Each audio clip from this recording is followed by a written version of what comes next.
தேவனுடைய பரிசுத்த நாமத்திற்கு மகிமை உண்டாவதாக. இந்த காலவேளையில் உங்கள் அனைவரையும் ஆண்டவராகிய இயேசு கிறிஸ்துவின் இன்ப நாமத்தில் உங்களை அன்போடு கூட வாழ்த்தி வரவேற்கிறேன். விண்துளிகள் வாயிலாக இந்த நாளில் சந்திப்பதில் மிகுந்த மகிழ்ச்சி அடைகிறேன். இந்த நாளின் செய்தியின் தலைப்பானது விருப்பத்தை அறிந்து ஜெபிக்க வேண்டும்.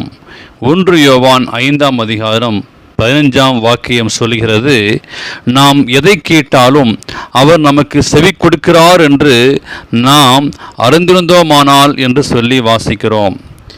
வேதத்திலே நான் பார்க்கும்போது அன்னாள் 2 ஜெபம் சரியாக இருந்தது.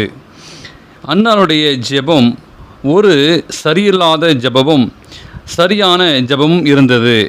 அழுது குழந்தையை மட்டுமே கேட்டாள். இன்னொரு ஜெபம் ஆண் பிள்ளை என்று சொல்லி கேட்டாள். ஏன் ஆண் பிள்ளை?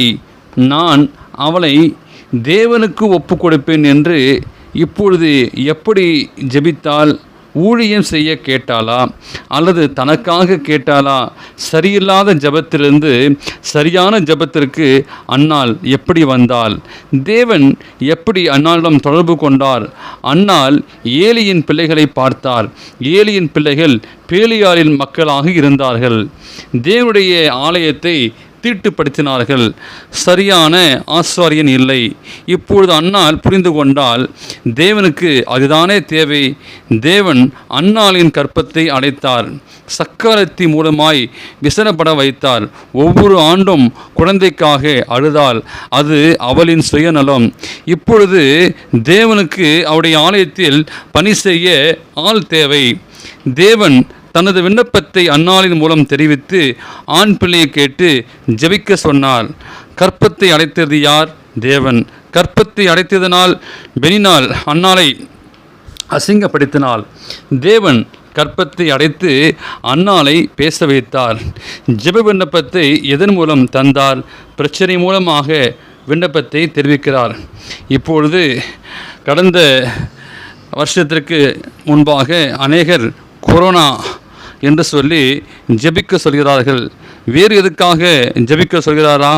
நமக்கு ஒவ்வொரு முறையும் ஏதாவது பிரச்சனை வரும்பொழுது தேவன் ஏதோ சொல்ல வருகிறார் என்று அர்த்தம். அவரின் சித்தம் என்ன? 1 தெசலோனிக்கேயர் 4:3 வாசிக்கிறோம், பரிசுத்தம்.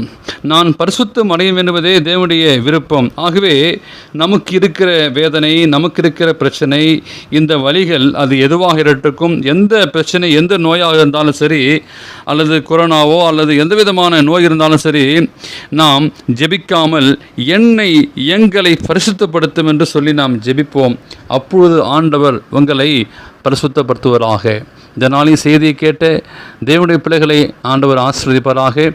இந்த நாளிலே பிறந்த நாளையும் திருமண நாளையும் காண்கிற பிள்ளைகளை தேவன் அபிரோதமாய் ஆசீர்வதிப்பாராக.